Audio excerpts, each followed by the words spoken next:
പ്രേക്ഷകർ മനസ്സിനെയും തെരുവിൽ ഉപേക്ഷിച്ചു. അതൊക്കെ ഞങ്ങൾ ക്ഷമിക്കുന്നു. പക്ഷെ എന്റെ ക്വസ്റ്റ്യനിലൂടെ ഈ ഫിലിം സ്റ്റാർട്ട് ചെയ്യുന്നത് ഒരു മുത്തശ്ശിയും കുറച്ച് കുട്ടികളും ആയിട്ട് ഒരു മുത്തശ്ശി പറയുന്നു ഇതൊരു മുത്തശ്ശി കഥയാണെന്ന് പറഞ്ഞിട്ട് അങ്ങനെ സ്റ്റാർട്ട് ചെയ്യാനുള്ള കാരണം ബിക്കോസ് ഇറ്റ്സ് സോ കോംപ്ലിക്കേറ്റഡ്. ഇതൊരു മുത്തശ്ശി കഥയാവാൻ പറ്റില്ല. അതെന്താ അങ്ങനെ സ്റ്റാർട്ടിങ് കൊടുക്കാനുള്ള കാരണം? മുത്തശ്ശി പറയുന്നത് മുത്തശ്ശി കഥയല്ല തന്നെയാണ്. കാരണം അവിടെ ഈ ശേഖരമാഷിന്റെ അച്ഛൻ പങ്കെടുത്തിരുന്ന അത് പ്രസന്റ് ചെയ്യുന്നത് ഗജബേബിയാണെന്നും കൂടെ ശ്രദ്ധിച്ചിട്ടുണ്ടായിരുന്നു. കനവ് സ്കൂളിന്റെ ഗജബേബിയാണ് അതിൽ അച്ഛനായിട്ട് അഭിനയിക്കുന്നത്.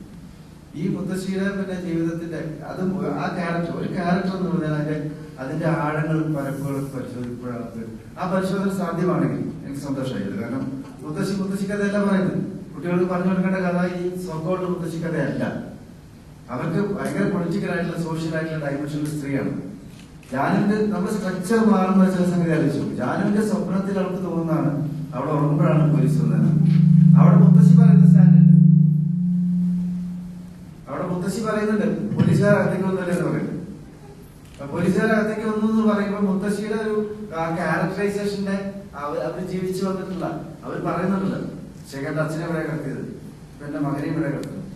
കുട്ടികൾക്ക് പറഞ്ഞു കൊടുക്കുന്നതായിട്ടുള്ള സോഷ്യൽ റിയാലിറ്റിയുടെ ഒരു കഥ പഴയ മുത്തശ്ശി കഥയല്ല എന്നുള്ള റിയാലിറ്റിയില്ല. അപ്പൊ മുത്തശ്ശിയുടെ ക്യാരക്ടർ, കേശുമാരുടെ ക്യാരക്ടർ, ശേഖര മാഷ് എല്ലാത്തിനും ഒരു സിംഗിൾ ഡയമെൻഷൻ ആയിട്ടുള്ള ക്യാരക്ടറൈസേഷൻ അല്ല അതിനകത്തുള്ളത്. അതിനെ കുറിച്ച് ആഴമുണ്ട് പലപ്പോഴും അങ്ങനെ പോകുന്നുണ്ട്.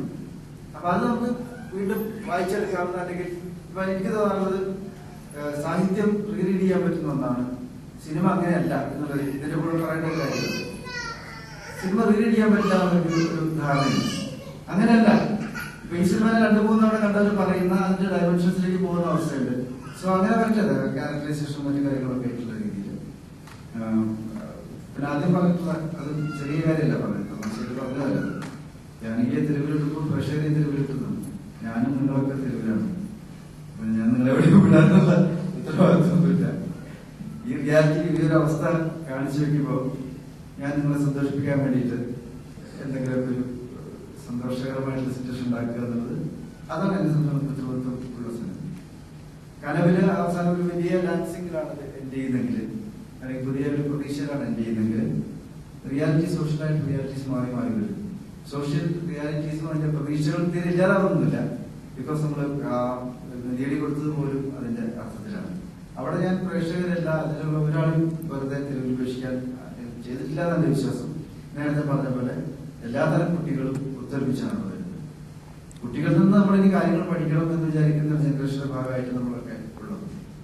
പുതിയ കുട്ടികളിൽ നിന്നാണ് നമുക്ക് കാര്യങ്ങൾ പഠിക്കാറുള്ളത് എന്ന് മനസ്സിലാക്കുമ്പോൾ ആ പുതിയ കുട്ടികളിലേക്ക് പ്രതീക്ഷിക്കുന്ന ഒരു നെല്ലിയടി കൊടുത്താൽ അത് ഏറ്റവും അല്ലെങ്കിൽ തെരുവിൽ നിന്നാണ് ഇതിന് ഉത്തരങ്ങൾ വരിക എന്ന് ഞാൻ പ്രതീക്ഷിക്കുന്നു.